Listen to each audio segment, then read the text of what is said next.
Graças a Deus, louvado seja Deus, né? Que Deus possa dar a nós compreensão da palavra dele. Nosso tema hoje, a terra dentro dos planos de Deus. Nós sabemos que o mundo em que nós vivemos não é o mundo que Deus projetou para os seres humanos. Nós estamos acompanhando várias tragédias, né? Questão das barragens em Brumadinho, onde diversas pessoas perderam sua vida, morreram juntamente com seus sonhos. Também tivemos a tragédia lá naquele um centro de treinamento de um time de futebol, onde jovens perderam a vida também. Eu me lembro nesse momento da entrevista, irmão Giliardi, dos pais dos jovens, triste, quando deixaram suas residências cheios de sonhos, e aí o pai disse: eu levei meu filho ao aeroporto e agora eu vou buscar o corpo do meu filho. É muito triste. O mundo em que nós vivemos não é o mundo que Deus criou. E a terra se encontra bem diferente do estado em que foi criada. Deus criou a terra perfeita. Deus projetou um planeta maravilhoso, onde reinasse a justiça, a paz, onde a morte não existisse. E nela habitassem homens santos, os quais Jesus nomeou como filhos do reino. Amém. O escritor de Gênesis, como o cooperador Giliardi leu, ele nos informa que tudo que Deus ia criando dia a dia não era bom, era muito bom. E finalmente no sexto dia, com a conclusão da criação, ele viu tudo quanto tinha feito, e eis que era muito bom. E foi tarde de manhã, o dia sexto, Gênesis 1 e 31. O mundo em que nós vivemos não é o mundo que Deus quer para nós. A terra não é mais a terra que Deus criou e projetou para nós. Infelizmente é muito triste vermos coisas acontecerem que enchem nossos corações de tristeza e sabermos que milhares e milhares de pessoas ainda passarão por sofrimentos e dificuldades. Mas o bom de tudo isso, cooperador Giliardi, é que Deus projetou um plano maravilhoso para a terra. O que Deus pensou para a terra? Esse é o nosso assunto. Amém. Amém? Louvado seja Deus. Então, na parábola do trigo e do joio, Jesus nos revela que a terra, na verdade, foi feita para a habitação do homem que serve a Deus. Ou seja, este homem é nomeado na parábola do trigo e do joio como trigo. Os ímpios, considerados aqui nesta parábola como joio, estão atualmente aqui até o tempo da colheita, quando serão removidos e desaparecerão da terra. Com a vinda de Satanás expulso dos céus, o pecado se alojou na terra, e aí sim surgem os ímpios. Os anjos, ao certificarem desta má escolha do homem, preferindo o pecado, os anjos dispuseram em vir aqui e eliminar o ímpio, visto que a terra foi feita, o planeta Terra, para a habitação dos filhos do reino. Os anjos, eles receberam uma ordem que esperasse até o tempo da colheita. Aí sim se dará a separação e o joio será queimado, deixando assim de existir os ímpios. E a vinda do Messias, então, marcará o fim desta era de pecado, de sofrimento. Os adversários de Deus e de seu povo serão destruídos na terrível batalha do chamado Armagedon. E o milênio terá início com Jesus reinando na terra, na cidade de Jerusalém, em Israel. Dizemos assim, o reino milenar levará o planeta Terra de volta às origens. Foi apenas um pequeno resumo do que cremos a respeito das causas que condicionou a terra ao estado em que nós conhecemos e que se encontra. E o que Deus fará para levá-la de volta ao seu estado de origem. Pedimos a sua atenção, que nos ouça, ainda que certas coisas que vamos falar aqui pareça loucura da nossa parte. Digo isto, pois foi assim comigo quando ouvi a mensagem do reino pela primeira vez. Vamos então ao tema, a terra dentro dos planos de Deus. Graças a Deus. Amém. Gênesis 1 e 31. Viu Deus tudo quanto tinha feito, e eis que era muito bom, e foi tarde, e amanhã o dia sexto. O texto que eu acabo de ler, e viu Deus tudo quanto tinha feito, e eis que era muito bom. O texto diz, tudo era muito bom. O que aconteceu então? O que aconteceu? Com a entrada do pecado no mundo, a terra aos poucos foi se degenerando, passando do estado edênico a uma situação que tende a piorar cada vez mais. Não é isso, irmão Giliardi? Sim, sim. A terra tende a piorar cada vez mais. Irmão Giliardi, o profeta Isaías, no capítulo 24, versículos 5 e 6, ele escreveu: Na verdade, a terra está contaminada por causa dos seus moradores, porquanto tem transgredido as leis, mudado os estatutos e quebrando a aliança eterna. Por isso, a maldição tem consumido a terra, e os que habitam nela serão desolados. Por isso serão queimados os moradores da terra, e poucos homens restarão. A terra está contaminada por causa dos seus moradores. Eles transgridem as leis, mudam os estatutos, quebram a aliança eterna. E é por isso que a maldição consome a terra. Gênesis 3:17. O que Deus disse para Adão no Monte Gileade? Porquanto destes ouvido a voz de tua mulher, e comestes da árvore de que te ordenei, dizendo, não comerás dela. Maldita é a terra por causa de ti. Com dor comerás dela todos os dias da tua vida. Maldita é a terra por causa de ti. Deus, ele criou Adão e Eva para abençoar a terra. Adão e Eva receberam o mandamento de Deus: enchei a terra, frutificai, multiplicai e enchei a terra. Então hoje era para nós termos um mundo cheio de pessoas que não passassem pelas circunstâncias e problemas que nós passamos. Mas infelizmente, ao contrário, em vez de Adão trazer bênçãos para os seus descendentes, ele trouxe o quê? Maldição. Ele trouxe maldição. O mundo em que nós vivemos é um mundo resultado de uma escolha errada. O homem e a mulher escolheu, como disse o profeta Isaías, eles transgridem as leis, mudam os estatutos, quebram a aliança. E foi o que Adão e Eva também fez. Deus criou a terra para ser o reino dos céus. Não é isso? O reino dos céus. Deus reinaria sobre a terra. Eu vou trazer aqui uma ilustração, ajudará a entender bem isso. Conhecemos a história do Brasil, quando Portugal reinou sobre o Brasil era o reino de quê? Era o reino de Portugal. Por quê? Porque o povo era submisso às leis de quem? De Portugal. Assim, a terra foi criada para ser o reino de quem? Dos céus. Dos céus. Muito bom. Isso era. Os habitantes da terra, então, teriam que submeter-se à vontade de Deus. Porém, não foi o que aconteceu. E o profeta Isaías deixa claro que a terra está contaminada por causa de seus moradores, pois os mesmos não se submetem às leis de Deus e por isso a maldição tem consumido a terra. Nós lemos isso em Isaías 24, versículos 5 e 6. Todos conhecem a história de Adão e Eva. Deus criou a terra perfeita e um jardim onde não faltava nada ao casal. Eu sempre costumo dizer, cooperador Giliardi, que Adão e Eva era a humanidade, correto? Sim. Então Sim. Deus criou um ambiente maravilhoso para a humanidade. Porém, eles, Adão e Eva, não submeteram às leis de Deus. E prevaleceu a vontade deles frente à de Deus. Há um problema muito sério, cooperador Giliardi, quando as pessoas não submetem à vontade de Deus e quando a vontade delas é prioridade. Infelizmente, isso coloca a pessoa nas mãos de Satanás. Foi isso que aconteceu com Adão e Eva, né? Infelizmente. E tem acontecido nos nossos dias pessoas que conhecem a vontade de Deus, pessoas que sabem o que Deus quer delas, mas mesmo assim colocam a sua vontade como superior à vontade de Deus. Irmãos e amigos, eu digo, submeta-se à vontade de Deus, ainda que em alguns momentos pareça que você está perdendo, só é uma aparência. O inimigo sempre vai trazer essa impressão de que fazer a vontade de Deus parecerá prejuízo. Fazer a vontade de Deus parecerá que você é um tolo, mas é uma aparência enganosa só, porque fazer a vontade de Deus é compensativo. Você pode ler as escrituras de Gênesis a Apocalipse e verá que todos os homens que escolheram fazer a vontade de Deus, eles saíram bem e foram preservados e tiveram a garantia da vida eterna. Louvado seja Deus. Verdade. Então acredito que você já entendeu que Deus queria fazer da terra o seu reino, mas esse propósito foi interrompido. E por isso nós sofremos, por isso a humanidade sofre. Jesus conta uma parábola que nos ajuda a entender como isso aconteceu. Vamos ler a parábola, então? Amém. Mateus 13, 24 ao 30, cooperador Giliardi. A parábola do trigo e do joio. Propôs-lhes outra parábola, dizendo: o reino dos céus é semelhante a um homem que semeia a boa semente no seu campo. Mas dormindo os homens, veio o seu inimigo, e semeou o joio no meio do trigo, e retirou-se. E quando a erva cresceu e frutificou, apareceu também o joio.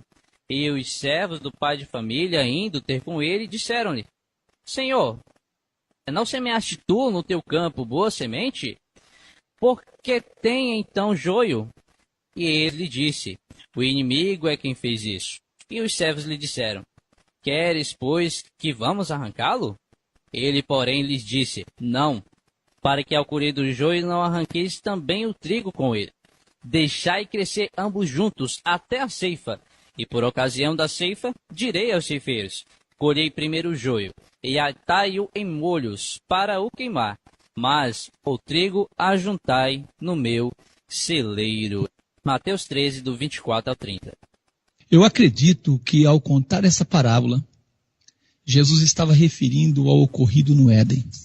Eu acredito. Vejamos. Amém. Com que propósito Deus criou a terra? Para fazer dela o seu Reino. E por que isso não aconteceu? Diz o texto: mas dormindo os homens. Veio o seu inimigo e semeou o joio no meio do trigo e retirou-se. Mateus 13, 25. Dormindo, não vigiando. Os homens não vigiaram. Falando de Adão, de Eva, eu creio que Jesus está falando disso. Quando os servos do dono do campo fizeram as perguntas: Senhor, não semeaste no teu campo boa semente? Por que tem então joio? Qual foi a resposta do dono do campo, irmão Giliardi? O inimigo é que fez isso. Isso foi a resposta dele, ministro Lucas. Um inimigo é quem fez isso. Isso. Meu amigo, minha amiga, todo sofrimento que existe no mundo, todo mal que existe, não tem o propósito de Deus. Nós, por sermos tão crentes assim, o ser humano, por natureza, ele crê em Deus. O ser humano quer ver Deus em tudo. Numa tragédia, o ser humano quer ver Deus. O ser humano vê Deus em tudo, e nem tudo é Deus. Um inimigo é quem fez isso. Um inimigo. O ser humano quer ver Deus em tudo. A terra está desse jeito porque Deus queria. Espera aí, mas Deus criou Adão e Eva para que pecasse, para que agisse errado? Não. Deus criou Adão e Eva para que abençoasse a terra. Agora, Deus, para ser Deus, ele tem que dar às suas criaturas algo. O que Deus tem que dar às suas criaturas para que ele seja de fato Deus? O livre? Arbítrio.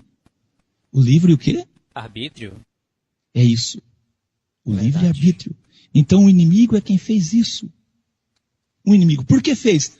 Porque o casal Adão e Eva tinha a possibilidade de obedecer a Deus ou não. E eles preferiram? Não obedecer. E o inimigo é quem fez isso. Qual foi a vontade dos servos do dono do campo, então? Eles disseram: Querem, pois, que vamos arrancá-lo? Eles queriam arrancar, né? Queria arrancar o mal da terra. Sim. E com que palavras o dono do campo deixa claro que não desistiria do propósito de fazer da terra o seu reino? O dono do campo, né? Ele responde assim: Deixai crescer ambos juntos até a ceifa. E por ocasião da ceifa direis aos ceifeiros: Colhei primeiro o joio, e atai-o em molhos para queimar, mas o trigo ajuntai no meu celeiro. Então nós vemos que ele tem uma preocupação, né, ministro Lucas? E a preocupação dele é não afetar o trigo, Amém. não causar dano ao trigo, mas sim preservá-lo para ser colhido no celeiro. Agora ele diz: colhei primeiro o joio, atai-o em molhos para queimar. Infelizmente, muitas pessoas acreditam que Deus vai tirar o trigo ou as pessoas boas da terra. Só que não é isso que as Escrituras apresentam para nós e os profetas. Apresentam para nós que o mal, o ímpio e toda a maldade que existe na terra, que não é propósito de Deus, mas é uma semeadura do maligno, será arrancada da terra. E o trigo terá, assim, o espaço total na terra para produzir, para crescer, para frutificar, graças a Deus. Louvado seja Deus. Pergunto, estaria havendo coerência da parte do Senhor depois de construir um maravilhoso planeta como a Terra, de povoá-la com homens, animais e de planejar um reino para o seu louvor, destruir tudo? Não faz sentido. Não faz sentido. Alguém, no entanto, tinha e tem tal interesse. Para isso, ele se alojou na Terra. Esse alguém é quem? Diabo. O diabo. Como eu disse anteriormente, as pessoas têm facilidade de acreditar que Deus existe, mas também têm uma grande dificuldade em acreditar que Satanás existe. Infelizmente. Jesus deixou claro isso ao atribuir a semeadura do joio ao inimigo e a falta de vigilância dos homens. Vamos ao texto de Mateus 13, versículo 24, 25 e 28. Jesus propõe uma parábola dizendo: o reino dos céus é semelhante a um homem que semeia boa semente no seu campo, mas dormindo os homens, veio o seu inimigo, semeou o joio no meio do trigo e retirou-se. E ele lhes disse: Um inimigo é quem fez isso. E os servos lhe disseram: queres, pois, que vamos arrancá-lo? Deus não teve e não tem participação alguma no mal que acomete a sua criação. Ainda que os homens tentem acreditar que tudo o que está acontecendo na terra é da vontade de Deus, porém o fato de Jesus nos ensinar a orarmos pedindo a vinda do reino para que na terra a vontade de Deus seja feita, isso mostra para nós a vontade de outro é que prevalece na terra. A vontade de quem prevalece na terra? Infelizmente, a do diabo. E Deus quer que na terra seja feita a vontade dele. E por isso que Jesus nos ensina a orar pela vinda do reino, para que na terra seja feita a vontade de Deus. A vontade de Deus era e é que a terra continuasse muito boa. Será que Deus desistiu do seu projeto? Será? Será que Deus desistiu do seu projeto? Será? Não. Deus não desistiu. Não é plano de Deus acabar com a obra da sua criação. Muita gente acredita que Deus vai pôr fogo no mundo, vai levar as pessoas para os céus. Não é plano de Deus isso. Satanás pensou que enchendo a terra de pecados faria com que acendesse a ira divina e Deus acabasse por dar fim a tudo que planejara e fizera. Na verdade, a expansão do pecado e violência provocou a ira de Deus. Todavia, no dilúvio, Deus sabiamente preservou a obra da sua criação. Por meio da arca, Deus preservou assim tanto homens como animais, garantindo a sua continuidade no planeta Terra. Graças a Deus. Amém. Amém. É um dos exemplos que Deus demonstrou quando fez o primeiro juízo com a terra. Ele não destruiu a sua criação. Isso mostra que Deus tem um projeto maravilhoso para a terra e que passe o que passar, aconteça o que acontecer, isso vai ser realizado, não é isto? Amém, graças a Deus. A forma, né, irmão Giliardo, como Deus tratou a sua criação por ocasião do dilúvio, né? É uma prova para nós inquestionável do amor de Deus. Verdade. Por isso está escrito no Evangelho do nosso irmão João, está escrito assim: Deus amou o mundo de quê? Tal maneira que enviou o seu Filho para que todo aquele que nele crê não pereça, mas tenha a vida eterna. E o versículo 17 diz: Deus não enviou Jesus para que condenasse o mundo, mas para que o mundo fosse salvo por ele. Louvado seja Deus. Então esta é a mensagem que nós pregamos. A Igreja de Deus tem levado uma mensagem de esperança ao mundo cheio de tragédias, a um mundo que constantemente nós somos balangados assim, entramos em comoção por tantas fatalidades que têm acontecido. Então a forma, eu repito, como Deus tratou sua criação por ocasião do dilúvio, é uma prova inquestionável do amor de Deus. Também a aliança de Deus com Noé e toda criatura vivente após o dilúvio. Deus disse, o Senhor disse no seu coração: não tornarei mais a amaldiçoar a terra por causa do homem, porque a imaginação do coração do homem é má desde sua meninice. Não tornarei mais a ferir todo vivente como fiz. Está registrado isso em Gênesis 8, 21 e também no capítulo 9. Irmão Giliardi, se fosse propósito de Deus destruir o mundo, ele teria feito isso quando? Lá no dilúvio, né? Não fez. Noé e os seus filhos receberam de Deus a ordem de frutificar e encher a terra depois que saíram do dilúvio, não foi isso? Isso. Gênesis 9, versículo 1. E abençoou Deus a Noé e seus filhos, e disse-lhes: frutificai e multiplicai-vos e encher a terra. Ou seja, Deus deu continuidade à vida dos seres humanos sem destruir a terra, continuando o seu projeto. Amém. Sabemos então que a terra está contaminada por causa de quem? Dos seus moradores. E muitos não conseguem entender ou acreditar que o diabo tem morada na terra. Por causa dos seus moradores. E o principal morador da terra? É o próprio diabo, Satanás, né? Então Apocalipse 12, 12 diz: por isso alegrai-vos, ó céus, e vós que neles habitais, o céu ficou alegre. Mas ai dos que habitam na onde? Na terra e no mar. Por quê? Porque o diabo desceu a vós que tem grande ira, sabendo que já tem pouco tempo. Então ele é um morador da terra, ministro Lucas. E por que ele tem grande ira? Porque sabe? Resta pouco tempo, né? Graças a Deus, louvado seja Deus, que falta pouco tempo para esse ser desalojado da terra. Amém, louvado seja Deus. Até quando então o joio vai ocupar lugar no campo que foi criado para o trigo? Até quando? Mateus 13:30. Deixei crescer ambos juntos até a ceifa, e por ocasião da ceifa direis aos ceifeiros: colhei primeiro o joio, e atai-o em molhos para queimar, mas o trigo ajuntai-o no meu celeiro. Ele diz, deixai crescer ambos juntos, trigo e joio. E por ocasião da ceifa, os ceifeiros receberam ordem para colher primeiro quem? Primeiro o joio. Na parábola, então, do joio do campo, Jesus fala, um inimigo é quem fez isso. Mateus 13, versículo 28. Eu sei que você já sabe de quem Jesus está falando quando diz um inimigo. Porém, eu quero trazer detalhes que ampliará a nossa compreensão e não permitirá dúvidas de quem Jesus de fato está falando. Apocalipse 12, versículo 7 ao 9. E houve o quê? Batalha no céu. Miguel e seus anjos batalhavam contra quem? Contra o dragão. Batalhava o dragão e os seus? Anjos. Mas eles não... Prevaleceram. E nem mais o seu lugar se achou na onde? Nos céus. E ele foi precipitado, o grande dragão, olha o texto, a antiga serpente, não é por acaso que está aqui a antiga serpente, lembrando do Éden, chamado Diabo, e Satanás que engana todo mundo, ele engana todo mundo porque enganou Adão e Eva. Ele foi precipitado na terra e os seus anjos foram lançados com ele. Satanás enganou todo mundo, porque o mundo naquele tempo era Adão e Eva. Muitos, então, irmão Giliardi, acreditam que o mal teve origem na terra. Porém, o texto afirma que o mal teve sua origem onde? Ele teve origem ali no céu. E por que que o mal pôde ter origem no céu? Porque Deus sempre deu a todas as suas criaturas o livre arbítrio. Amém. Louvado seja Deus. Então eu digo, você pode estar surpreso, porém esta é a verdade. Esta é a verdade. Satanás foi jogado na terra e tem grande ira, pois sabe que o seu reino está por acabar. Resta por pouco acabar. tempo, né? Então, com que palavras Jesus deixa claro que a terra vai cumprir o propósito de Deus de ser o reino de Deus? Com que palavras? Mateus 13, 36 ao 43? Quando ele vai explicar sobre a parábola, né?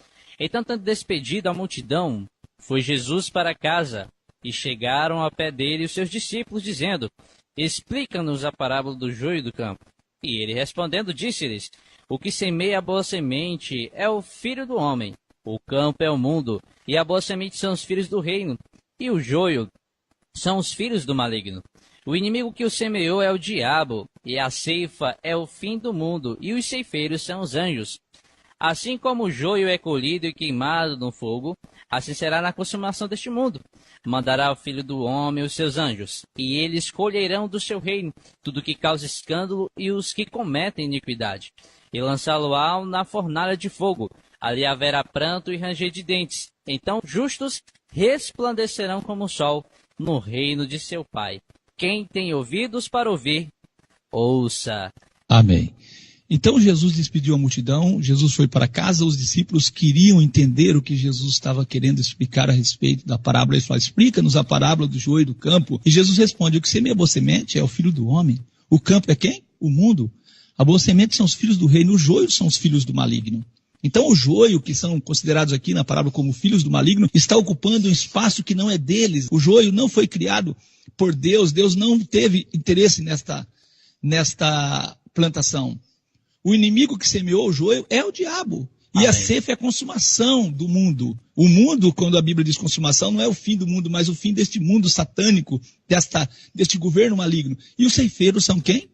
Os ceifeiros são os anjos. E assim como o joio é colhido e queimado no fogo, assim será na consumação deste mundo. Mandará o Filho do Homem os seus anjos, e eles colherão do seu reino tudo que causa escândalo e os que cometem iniquidade, e lançá-los na fornalha de fogo. Nós não vamos aprofundar ou detalhar nesse estudo a forma como Jesus fará isso. Ao longo dos programas você terá a oportunidade de paulatinamente entender como isso acontecerá. Faremos assim por entender que é necessário construirmos em cima de uma base sólida. Não adianta informar, meu amigo, minha amiga, você, ou dar muita informação quando não há a capacidade de captar. Então vamos devagar, construirmos uma base, estaremos ali com a graça de Deus e com a direção do Espírito dele, levando a palavra ao seu coração. Mas achamos importante trazermos textos bíblicos que nos mostram que apesar de todo o mal que existe na terra, nas Escrituras nós encontramos profecias que apontam que a mesma terra será restaurada. Vamos buscar no dicionário aqui o significado de restaurada. Muitas pessoas não sabem o significado de restaurada ou restaurar. Restaurar, as escrituras dizem para nós que a terra será restaurada. Restaurar é pôr em bom estado. É reparar, é recuperar, consertar, recuperar a posse ou o domínio de alguma coisa perdida. Não é isso, irmão Giliardi? Amém. Verdade, irmão. E os sinônimos da palavra restaurar? Consertar, remendar, refazer, reparar, compor, recompor, arranjar, emendar, reformar, retocar, reconstruir, remontar, remodelar, recondicionar. Esses são os sinônimos. E também restabelecer alguma forma de poder, né? Restabelecer, restituir, reinstituir, reimplantar, reedificar. Também restaurar e recuperar a posse de algo, não é isso, irmão? Recuperar, reaver, readquirir, retomar, recobrar, resgatar, reconquistar, reaquistar. São muitos Ou então, sinônimos. O sinônimo também de restaurar é começar novamente também, né? Que é recomeçar, né? Reiniciar, reconstruir, reincidir, ressuscitar, retravar, reatar. A gente percebe que sempre tem um ré. E restaurar também é pôr novamente em vigor, não é isso? Revigorar, renovar, reanimar, reforçar. Restaurar também é restabelecer-se, né? Restabelecer-se, curar-se, recuperar-se.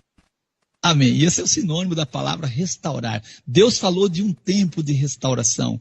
Atos 3, versículo 19 ao 21, está escrito assim: arrependei-vos, pois, e convertei-vos, para que sejam apagados os vossos pecados, e venham assim os tempos do refrigério pela presença do Senhor. E envie ele a Jesus Cristo, que já dantes vos foi pregado, o qual convém que o céu contenha até aos tempos da restauração de tudo, das quais Deus falou pela boca de todos os seus santos profetas desde o princípio. Amém? Louvado seja Deus. Então esse tempo inicia com a vinda de Jesus e sua presença trará refrigério. Nossa maior esperança é a volta de Jesus, quando ele implantará o seu reino na terra. E quando a terra será levada ao seu estado original, a terra voltará a ser o reino de Deus. Jesus falou da regeneração e deixou claro que isso acontecerá quando ele se tornar rei. Mateus 19, versículo 28, irmão Giliardi. Aos que lhe disse Jesus: em verdade digo a vós que me seguistes, que na regeneração, quando o Filho do Homem se assentar no trono da sua glória, assentar-vos-eis também vos sobre 12 tronos. Jesus disse, na regeneração, quando o Filho do Homem se assentar no trono da sua glória, a vinda de Jesus para sentar no trono da sua glória, isso dará condição da terra ser levada de volta ao seu estado original. Jesus é rei. Jesus nasceu numa dinastia de rei. Ele é herdeiro do trono de Davi.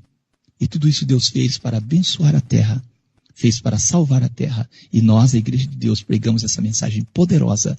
Jesus voltará. Jesus porá fim a toda dor, a toda lágrima, a todo sofrimento. Um pai de família não sairá da sua casa para ganhar o pão e voltará no caixão.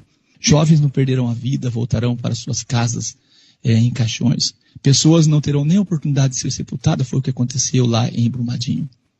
Jesus porá fim a todo sofrimento, toda lágrima, tudo que nos entristece, tudo aquilo que não é propósito de Deus, que é propósito maligno, Jesus fará isso por nós.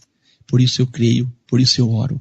Venha teu reino, seja feita a tua vontade na terra como ela é feita nos céus. Louvado seja Deus.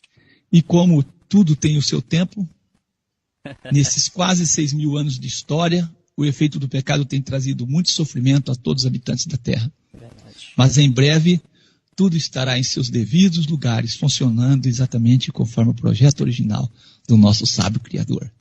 Que Deus seja louvado e que sua vida seja uma vida de bênção diante da presença de Deus. E que suas escolhas sejam escolhas que não dê oportunidade para Satanás ter acesso à sua vida. Que a vontade de Deus seja realizada na sua vida. Esse é o nosso desejo, é a nossa oração. Oramos para que a vontade de Deus seja feita na terra e que comece já a ser feita na sua vida.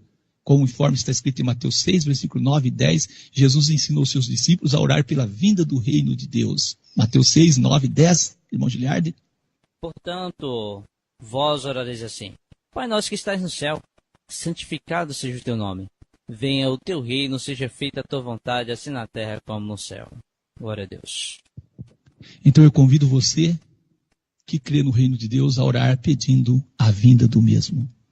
E assim, nós estaremos no próximo programa dando sequência a temas e ao tema Reino de Deus, trazendo informações que servirão de base para a nossa compreensão do Reino de Deus. Então a terra não é a terra que Deus projetou para nós. Deus, por meio de Jesus, porá fim a todo sofrimento. Louvado seja Deus. Irmão Giliardi. Amém. Vamos fazer a oração e convido a você que nesse instante possa entrar em sintonia com Deus através dessa mensagem maravilhosa que toca os nossos corações. Ministro Lucas Marculino. O Senhor te abençoe e te guarde. O Senhor faça resplandecer. Querido Deus, eterno e soberano Pai, te louvo, te agradeço, ó Deus, pela oportunidade de compartilhar a Tua palavra. Te louvo, ó Deus querido, porque o Senhor tem enchido nossos corações de esperança com a palavra transmitida por seus santos profetas. Testemunho do nosso Senhor Jesus, que deu a nós, ó Deus, que dá esperança de um mundo restaurado, de um mundo regenerado.